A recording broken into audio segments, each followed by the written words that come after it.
Hello, everybody. I'm Kenneth Bowman. I'm Renee DeGroot, and behind our camera is Kylie Ellis. And welcome to K Motors. This is our own garage that we built from scratch. And today I'm going to be teaching you how to do a basic car inspection on a 300ZX 1994 twin turbo two-seater.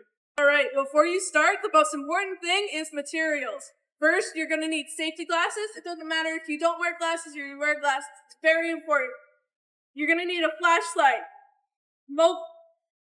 These ones. Or a phone if you don't have one. You're also going to need a creeper so that you can get under the car at jack stands to hold the car up. The first part of your inspection is the exterior. So first you're going to look for damages, scratches, rusts, stuff like this. That makes it look like the car has been used or ruined before you have it. Next, you're going to want to look at the tires. So go in front of the car or to the side of the car and see if something is off with the tires, if they look flat, if they're a little crooked, if they're leaning, or anything like that. If the car seems uneven, then there might be something wrong with the tires or the suspension for the tires. The next part of the exterior inspection is glass. So you're going to want to look at the glass of all of the windows and see if anything is cracked or ruined or anything. And also, next is going to be the mirrors. You don't want something like this. That doesn't let you see what's going on behind you in your blind spots.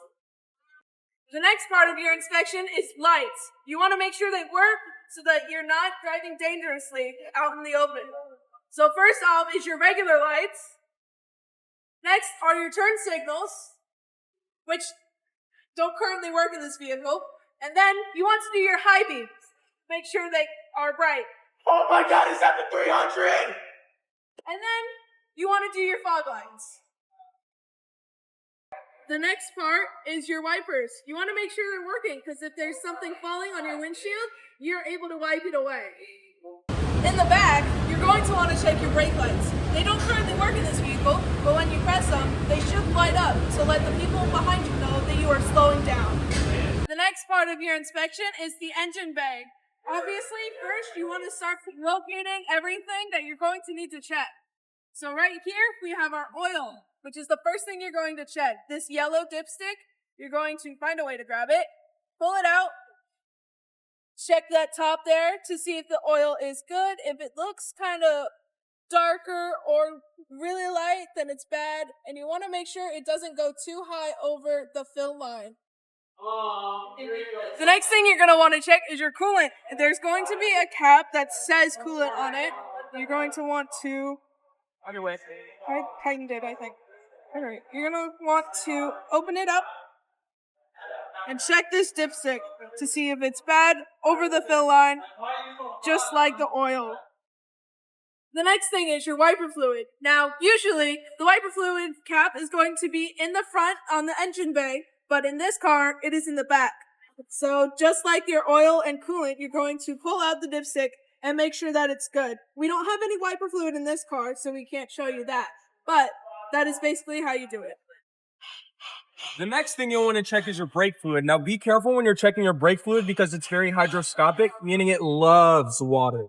Loves water. It's also very corrosive, so don't get it on your fingers or any other parts wholly. And then, okay, now as we come over, we're going to check our power steering fluid. Now with our power steering fluid, it's going to be this little cap right here. You're going to be able to pull it off.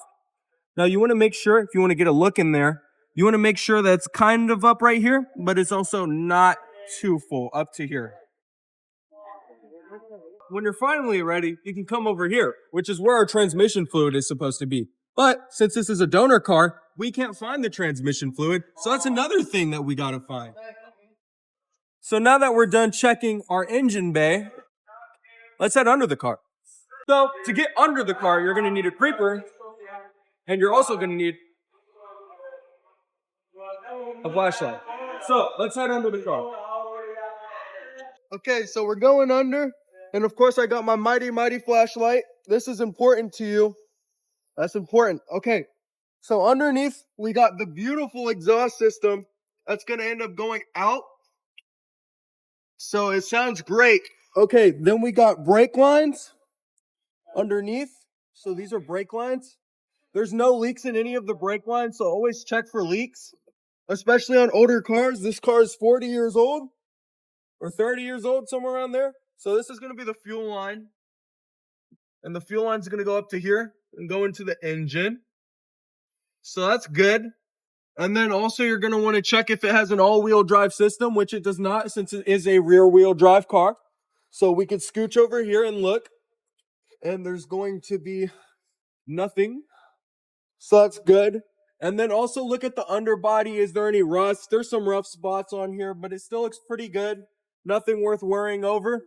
So that's how you check the bottom side of your car.